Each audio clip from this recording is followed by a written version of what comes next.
welcome back our dear viewers. Today is a very special day for Egypt, a historical day. Egypt is giving the world a great present, the inauguration of the Grand Egyptian Museum, Egypt's gift to the world.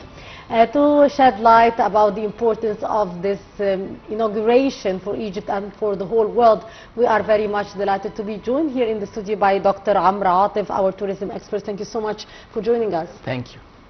Dr. Atef, indeed, today is a very important day for Egypt, not only for Egypt, but for the whole world. Egypt is finally inaugurating the gem.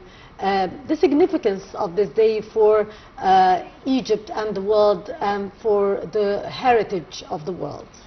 Well, I mean, it has been 23 years of waiting until the gem was inaugurated, and it will be, the inauguration party will be tonight.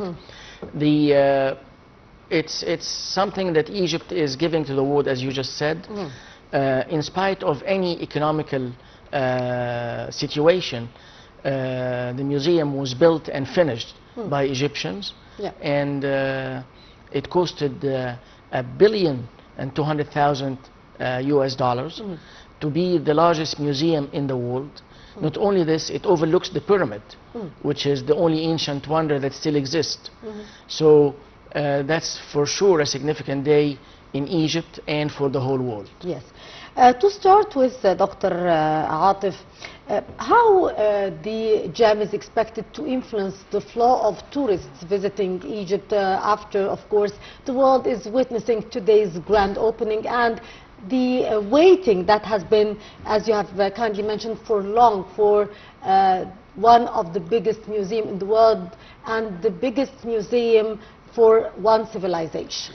Sure. I mean, it's the biggest museum for one civilization. 100,000 artifacts are in the museum on display, and Egypt is planning to accommodate 15,000. I mean, the museum was built to accommodate 15,000 visitors a day.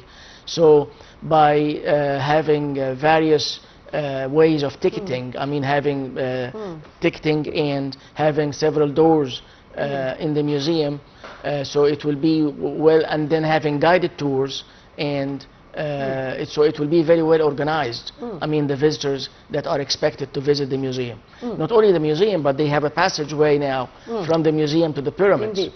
So people will be able to visit the pyramids and visit the museum, and this will give them a chance to spend more nights in Egypt and in Cairo in particular, visiting the museum.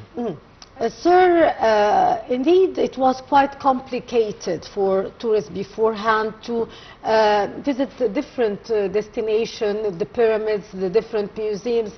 Now with the museum and the pathway to the pyramids, the Sphinx airport, how these facilities actually could increase the number of tourists visiting Egypt? Indeed, I mean the Sphinx. I will start talking about the Sphinx airport. Now, travelers who would stay in the Sphinx airport, I mean, if they have a transit for 4 or 5 hours, they will be able to visit the museum and the Grand Egyptian Museum from the Sphinx airport to the Grand Egyptian Museum and then to the pyramids. And they can do also Saqqara and then return back to the Sphinx airport. So this is for sure an added value and will increase the number of tourists who will visit the pyramids and the museum every day. Sir, can you give us here an overview of the gem and its role in showcasing Egypt's ancient heritage? The gem accommodates 100,000 artifacts. If we start from the beginning, the entrance by the entrance, there is the obelisk of King Ramses II, and it's the only hanging obelisk in the world. They hang the obelisk so that people can see the cartouche with the name of Ramses II at the bottom of the obelisk. It weighs 120 tons, and it's one piece of rose granite. And then you enter to the museum and you see the open court. I mean, first, the open court outside the museum measures 27,000 square meters. The whole museum is 500,000 square meters, 117 acres. And then you see the statue of Ramses II welcoming the visitors of the museum. It's made out of rose granite, and it was in downtown Cairo, and they moved it specially to be accommodated in the museum of the Grand Egyptian Museum. And then after that, you go to the grand staircases, and have the statues of the kings first, and then kings and gods, and then the sarcophagi, and then you end up with the glass shield that shows the pyramids. That's all before entering the museum. Inside the museum there are 12 galleries divided into religion and social and society. And then yes, please go ahead. And so you'll see the statues of the Old, Middle and New Kingdom, plus the collection of King Tutankhamun that will be displayed for the first time in the museum. Yes. Sir, can you shed more light about the collection of King Tut? Of course, the Golden King is one of the most attractive pharaonic figures for the whole world. So how the existence of this huge collection for King Tut would be a major attraction for the tourists? For sure. I mean, this is the first time that they will have the collection of King Tutankhamun displayed in one place. 5,000 pieces, including the mask of King Tutankhamun that weighs 11 kilograms of solid gold, and including the coffin or the sarcophagus of King Tut that weighs 110 kilograms of solid gold. All the golden collection. There will be pieces that will be displayed for the first time. So this will be an added value for the museum, and people from all over the world can't wait to visit the collection of King Tutankhamun and see the pieces that they haven't seen before. Yes. So what else are the most special notable artifacts to be displayed in the gem? The collection of Queen Hatep Haris, the mother of King Cheops, the builder of the Great Pyramid of Giza. That's one of the highlights of the museum. Her chair, her gilded chair, her bed, her gilded bed, her bangles that's made out of silver and inlaid, her furniture. So this is one of the collections that will be visited. Plus the statues of the ancient pharaohs like Ramses II, as we mentioned, and Queen Hatshepsut. They have the collection of Queen Hatshepsut, the only queen that ruled Egypt for 20 years. There is lots of varieties between the Old, Middle and New Kingdom. And the museum didn't forget to show the middle class and the working society who were working and created this ancient Egyptian civilization. So you see brewers making the beer, you see ladies sifting the flour and kneading the dough, you see figurines that were brought from the different tombs in the Valley of the Kings and the Valley of the Queens and from all over Egypt to be displayed in the museum. Yes. Sir, the gem is hosting actually the ancient civilization of Egypt from prehistory to the Greco-Roman. Yes. How this idea that one of the biggest museums in the world, biggest than the Metropolitan in New York and Louvre in France and the British Museum, is only hosting and dedicated for one civilization, which is the Egyptian civilization? This is very interesting because it's the first time to have such a museum that was built to accommodate the 100,000 artifacts. And the feedback we get from the visitors of the museum is always very positive. So it's the first time in the world to have a museum hosting artifacts, this number of artifacts from one country and from one civilization. And this will make the museum compete with the Louvre and the British Museum and the Metropolitan Museum. In the past, when we used to ask the museums abroad to send us back some of the pieces that were taken from Egypt in the 1800s and the 1700s, the answer was always that we don't have a museum to accommodate all these artifacts. Now we do have a museum proudly to accommodate the artifacts of Egypt. Yes. Sir, what is making the gem very special? We did have for a long time the Museum of Tahrir, which is still existing, and we have also inaugurated the Museum of Civilization. Yeah. So what is special here? What is the differences here between these different museums? I will speak first about the size of the gem. 500 square meters or 117 acres. Which is the total area of the Grand Egyptian Museum. That exceeds the size of the other museums. The Tahrir Museum was built to be a museum as well, but it needs lots of work to restore and maintain. And they will not ignore the Tahrir Museum. They will make it special for the new discoveries. So the artifacts that will come out from the new discoveries will be placed in the Tahrir Museum. So that will keep the museum going. The Egyptian Museum in Tahrir, it will keep it going. Now the gem is different because the gem has the highest technology in displaying the artifacts. And they're using the daylight for the first time in a museum in Egypt to allow the daylight to come and lit the museum. So this is part of the sustainability that the museum is taking care of, especially after the inauguration party that will take place tonight. Yes. Sir, what role actually the museum is playing in the preservation also of the artifacts of the ancient civilizations?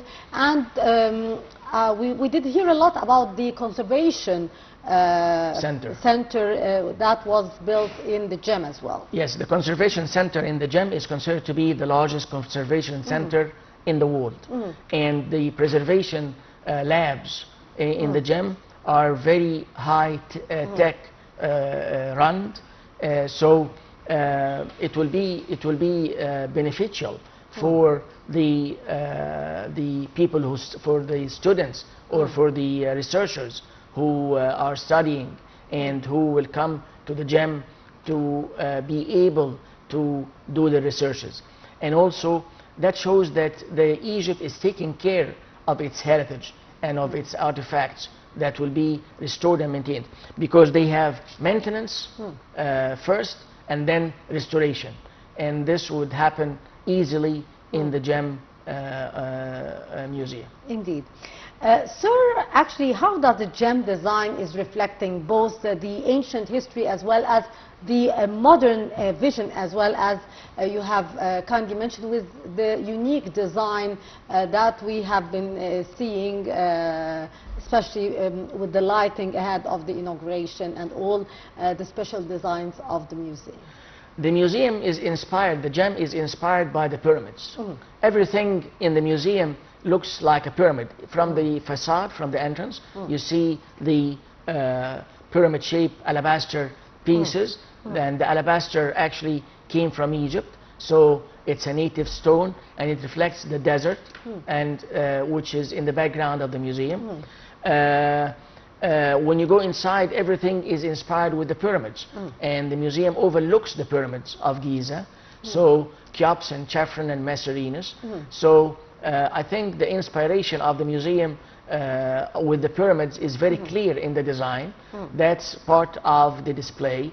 And then the daylight display, for the first time to have a museum with the daylight display, which would be eco-friendly and will save energy and will help the sustainability of the museum. Yes. Sir, how does the display of the newly discovered actually artifacts in the museum like the gem enhance the visitors' experience, which we are expecting the visitors to have a unique experience, especially after the inauguration and the opening of all the galleries and halls of the museum? I will talk about King Tut. Yes, please. Because King Tutankhamun, people are always looking forward for the child pharaoh. Indeed.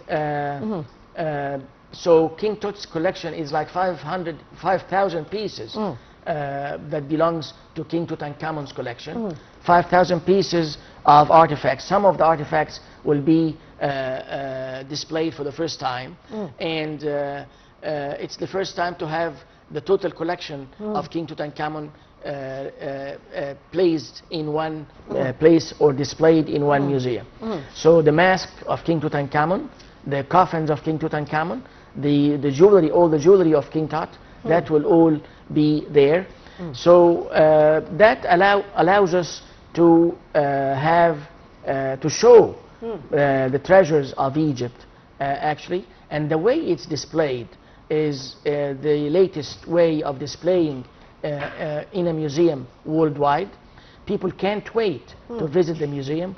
I mean, people were always asking, the travelers, I mean, were always asking when the museum will be opened, yes, of course. and how long awaited. Yes. So I think that helped in boosting and will help in boosting tourism as well in Egypt. Yes.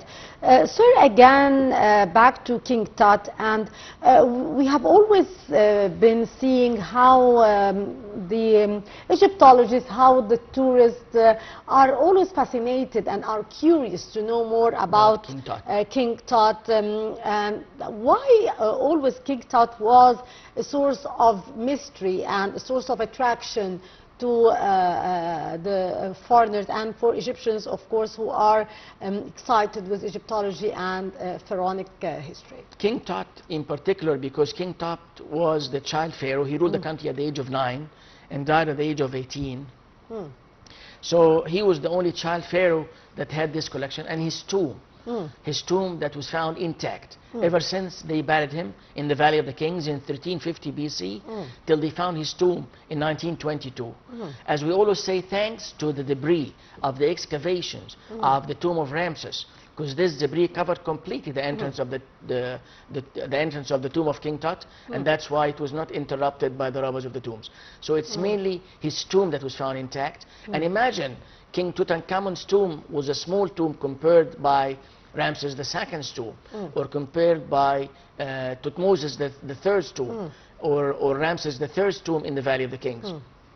Imagine how the artifacts in those humongous tombs would have looked like if it was not robbed by the robbers of the tombs. So what makes King Tutankhamun special is his tomb that was found intact. Sir, what actually are the modern technologies that will visitor encounter during their visit to the gem?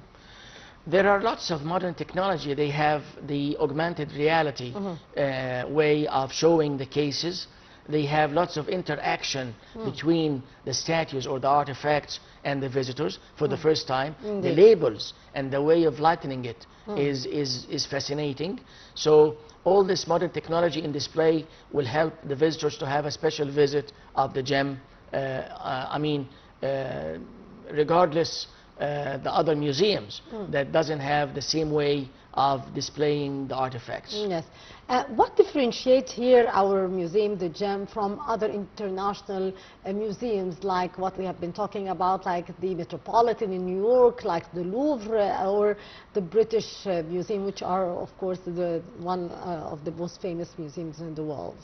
We are blessed with the location of the Gem, as it overlooks the Giza pyramids. Of course. So none of the, and the Louvre actually had the pyramidal shaped entrance. Indeed. So they copied our pyramids in the Louvre, and so I think the museum or the Gem is very special in that matter. The location should be mentioned, and the way it's built with this high tech and the architecture of the Gem makes it also very special and one of a kind. Yes. Sir, we have been hearing also about the gallery hosting the solar boats. Yes. Can you shed light about this, which is one of the maybe surprises that will be revealed tonight? The boat of King Cheops was staying or was displayed by the pyramids for years. Indeed. And the museum that was a modern shape was out of context, if we can say, when it was by the pyramids. But when they moved it to the Gem, I think it became in the right place, because it will be easily preserved, and it's the first time to have such a boat that with a length of 130 feet, and it's made out of cedar wood, and it was for King Cheops, the builder of the Great Pyramid of Giza. It's the first time to have it displayed in a museum like the Gem. Yes, indeed. So, How do you see the collaboration between the GEM here with international institutions in the field of archaeology? There will be protocols for sure between the GEM and the different organizations in the field of archaeology, and also with the museums all over the world. So we can do protocols with the Metropolitan and with the Louvre. And the interesting idea is we can help the other museums with the researches that they can do when it comes to Egyptology. And we can, in the protocol, we can have a deal between the museum or the GEM and between the Metropolitan Museum. So people can go see the Egyptian artifacts there, and then they can come here and see where the artifacts came from. So if there was a piece of artifact that was found in Luxor, for instance, then they can come and visit Luxor, and so on and so forth. So this will be boosting tourism more and more. Yes, I do believe that with the inauguration today, with what the world would be watching tonight, with this great inauguration of one of the biggest museums in the world, if not the biggest museum in the world, how that could attract and make the tourists more eager to come and visit our artifacts and the open museums in Luxor and Aswan, the pyramids, all of the pharaonic artifacts, and of course the massive beauties of our history in Egypt. The travelers would come and visit the GEM, and the GEM is promoting for itself. Yes, but it's not only going to be the GEM. People will be willing to visit other places and other artifacts. So they will come to the GEM, they will go to the pyramids, they will go to Saqqara. It's a new era for archaeology and for tourism in Egypt. The travelers come to see new Egypt now. So it's not their grandparents' Egypt or their grandmother's Egypt. It's new Egypt that they come to see. So we can combine the tour of the GEM with Saqqara, with the new capital, and then Luxor and Aswan. Of course, so the biggest open museums in the world. Luxor and Aswan, and this will allow the travelers to spend longer time in Egypt. So in the past they used to spend a week or so. Now they can spend a month in Egypt, so that will increase the revenue of tourism and will be good for the GDP of Egypt that comes from tourism. Indeed. So what kind of workshops or programs will actually the GEM offer for students and for researchers? We have the labs in the GEM, and those are the most advanced worldwide. Indeed. So this will help the researchers and the students to come and study. Plus, having the display of the GEM with this 100,000 artifacts will give a chance for the researchers to come and study more the Egyptian civilization, and this will consider to be pouring in the field of tourism. So it will increase the visitors of Egypt, and it's not going to be only just sightseeing, but also studying and doing research. And this will help us with the relations with the different countries in the field of archaeology. Indeed, Dr. Atef, our tourism expert, thank you so much, sir, for your precious input. It was a real pleasure, sir. Thank you very much. Thank you so much. The pleasure is mine. And our dear viewers, indeed today is a very special day for Egypt, the inauguration of the GEM, the Grand Egyptian Museum, and we'll be with you, our dear viewers, throughout the day for the special coverage for this very special event, the inauguration of the Grand Egyptian Museum. Stay tuned on Nile TV International.